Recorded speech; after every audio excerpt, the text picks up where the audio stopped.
Mobile سے تو گھر تباہ و برباد ہوتے ہیں،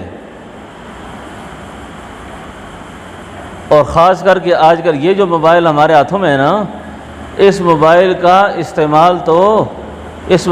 استعمال تو بغیر اچھی خاصی تربیت کے ہاتھ میں رکھنا بندے کو کفر کی طرف لے جاتا ہے۔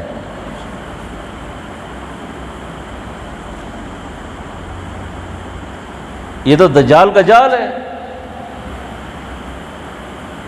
مرد کی اور نکاح اس سے بے حیا ہو جائیں، عورت بے حیا ہو جائے، اور مرد کی بے غیرتی اور بے حیائی کا بھی اس سے بڑھ کر اور کوئی بھی نہیں کہ اس کی موجودگی میں اس کی بیوی حرام اور ناجائز صورتوں کو دیکھتی ہو، ناجائز صورتوں کو دیکھتی ہو، اور جس طرح اس کے لیے یہ حرام ہے اس طرح اس مرد کے لیے بھی حرام ہے۔ آپ دیکھتے ہیں نا رقت کیوں ختم ہو گئی ہے اس وقت؟ رقت اذان تو اب بھی ہوتی ہے مسجد کی فضا میں، اے انور جس ضرب سے دل ہلتے تھے وہ ضرب لگانا بھول گئے، منہ دیکھ لیا آئینے میں پر داغ نہ دیکھا سینے میں، جی ایسا لگایا جینے میں مرنے کو مسلمان بھول گئے، جس دور پہ نازاں تھی دنیا اب ہم کو زمانہ بھول گئے، اوروں کو جگانا یاد رہا خود ہوش میں آنا بھول گئے۔ اب یہ جو اندر کی دنیا میں گرمی ختم ہوئی ہے نا، عورتیں مرد کیا سب کے سب بے دین اور بے حیا ہو گئے، بالکل نظروں سے غیرت ختم ہو گئی، اور باطنی طہارت انتہائی ضروری ہے۔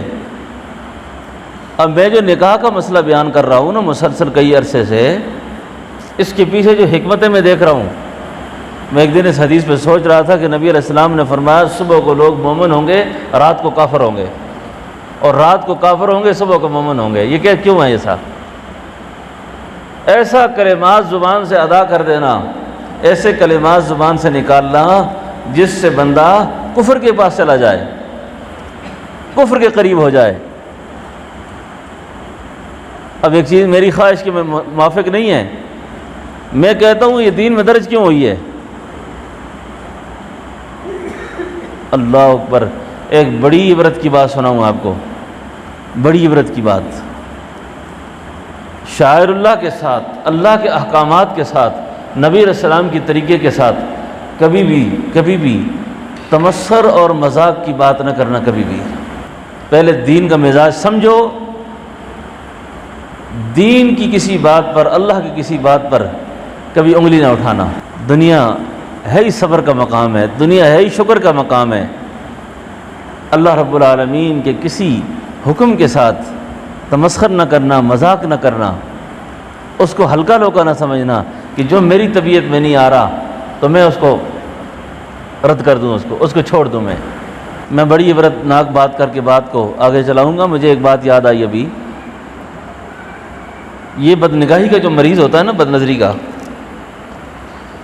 اس کو اور جو نقصان ہوتے ہیں وہ تو ہوتے ہیں روحانی طور پر۔ 14 بیماریاں لگتی ہیں ایسے آدمی کو ظاہری جسم میں، بد نظری کے مریض کو۔ یہ جس عورت کو لگ جائے، عورت کو یا جس مرد کو، 14 عوارض، 14 بیماریاں جسم میں لگتی ہیں، اور روحانی طور پر تو یہ کینسر ہے، روحانی کینسر ہے۔ اب اس مرض کا جو مریض ہے نا، اللہ اکبر، ایک آدمی نے بڑی عبرت ناک بات ہے کہ 3-4 آدمی مرے، مرنے سے پہلے قرآن کا انکار کر دیا، کلمے کا انکار کر دیا، کلمے کا انکار کر دیا، اور موت سے پہلے مر گئے وہ۔ کسی نے اس کی بیوی سے پوچھا یا کسی اور سے پوچھا، اللہ اکبر، یہ دعا ہر نماز کے بعد پڑھا کرے، ربنا لا تزغ قلوبنا بعد اذ ہدیتنا، اے اللہ مجھے ہدایت کے بعد گمراہ نہ کرنا۔ اللہ ہدایت کے بعد، اور عورتوں سے بھی کہتا ہوں، مردوں سے بھی کہتا ہوں، کوئی کسی کو گناہ میں پھنس جائے، مبتلا ہو جائے، اس کے گناہ کا تمسخر اور مذاق بھی کبھی نہ کرنا، عورتوں سے بھی کہتا ہوں مردوں کے ساتھ مذاق نہ کریں، مردوں سے کہتا ہوں کسی اور کے ساتھ مذاق نہ کریں کہ تیرے اندر یہ گناہ ہے، تیرے اندر یہ گناہ ہے۔ اللہ کے رسول صلی اللہ علیہ وسلم نے فرمایا وہ شخص مر نہیں سکتا اس وقت تک جب تک کہ خود وہ اس گناہ میں مبتلا نہ ہو جائے۔ بات سمجھ رہے نا؟ استہزاء، مذاق نہیں کرنا چاہیے، کبھی بھی نہیں کرنا چاہیے۔ پوچھا بھئی یہ کیوں ایسا ان کی موت آئی، کیوں ایسی موت آئی؟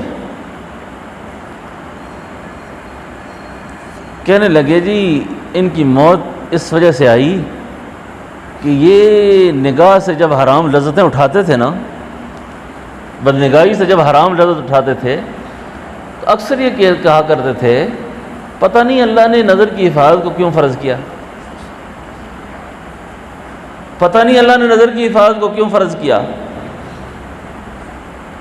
اللہ اکبر، وحی کے سامنے عقل نہیں دوڑائی جا سکتی۔ کیوں ایسا ہے؟ کیوں ایسا ہے؟ تو شریعت کو ماننا چاہیے۔